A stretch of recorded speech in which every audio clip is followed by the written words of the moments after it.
স্বামী ও স্ত্রী এই দুটি সম্পর্কে গড়ে ওঠে একটা পূর্ণাঙ্গ পরিবার। কিন্তু এই সম্পর্ক যদি দায়িত্ববোধ, সম্মান ও ভালোবাসায় পূর্ণ না থাকে, তাহলে সেটি টিকে না।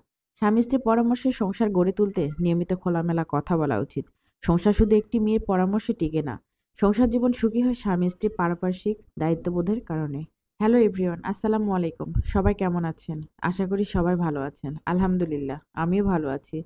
আমার নতুন একটি ব্লগে আপনাদের স্বাগতম। ঘুম থেকে উঠে তো আমার মাথায় একটাই টেনশন কাজ করে, আজ কি রান্না করব। আমার মনে হয় প্রতিটি মেয়ের তা মনে হয়। শুধু রান্না না, সংসার খরচের টাকা হাতে আসলে ঠিক এই একই রকম কাজ করে। আসলে আমরা মধ্যবিত্তরা তো আর বসে থেকে বা বিলাসিতা করে সব টাকা শেষ করতে পারি না।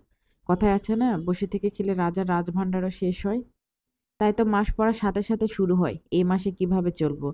যেহেতু আমি গৃহিণী, তাই একজনের টাকায় আয় ও ব্যয়ের হিসাব রাখা, ভবিষ্যতের জন্য সঞ্চয় করা এবং জরুরি অবস্থার জন্য ব্যয় করার একটি নির্দিষ্ট পরিমাপ থাকে, যা আমরা দুইজনে মিলেই করি।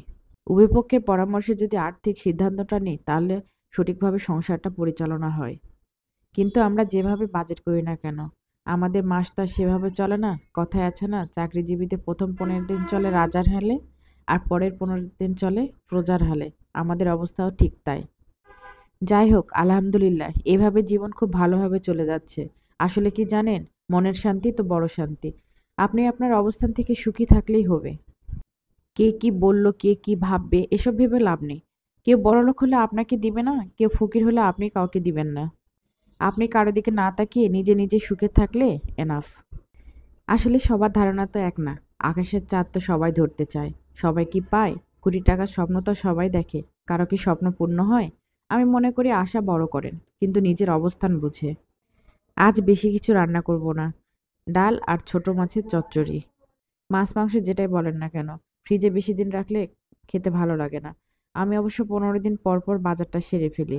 যত দিন যাচ্ছে মুখের স্বাদটাও যেন আলাদা হয়ে যাচ্ছে। কথায় আছে না, বয়স বাড়লে জ্ঞান বুদ্ধি সবই বাড়ে। যেমন জ্ঞান বুদ্ধি বাড়ছে, মুখের স্বাদটাও আলাদা হয়ে যাচ্ছে। এই তো বাসা গুছিয়ে সব কাজ শেষ করে সকালের নাস্তাটা সেরে নিচ্ছি। কাজ রেখে আসলে খেতে মন চায় না। আজ বিকেলে বাহিরে যাব। এসে ওরা খেতে পারবে, এই জন্য একটু নাস্তা তৈরি করে রেখে যাচ্ছি। আসলে বাহিরের খাবারটা দিতে চায় না, কিন্তু কি বলবো, ওরা তো ছাড়ে না। স্কুলে গেলেও চকলেট চিপস তো আছে। তাই বিকেলে বা সন্ধ্যায় যেটাই বলেন না কেন, নাস্তাটা বাসায় বানানোর চেষ্টা করি। ভাত বাচ্চারা তো তেমন খায় না। প্রত্যেকদিন যদি বিভিন্ন রকমের নাস্তা দেওয়া হয়, তাহলে ধরেন একটু পেট ভরে খেতে চায়। এক নাস্তা প্রত্যেকদিন যদি দেই, তাহলেও তেমন খেতে চায় না। তাই আজকে ওদের জন্য একটু বানাবো ফালুদা। ফালুদাটা আমার ছেলে পছন্দ করে খুব। আমার ভিডিওতে লাইক, কমেন্টস এবং শেয়ার করে বেশি বেশি ভালোবাসা দিবেন। আসসালামু আলাইকুম।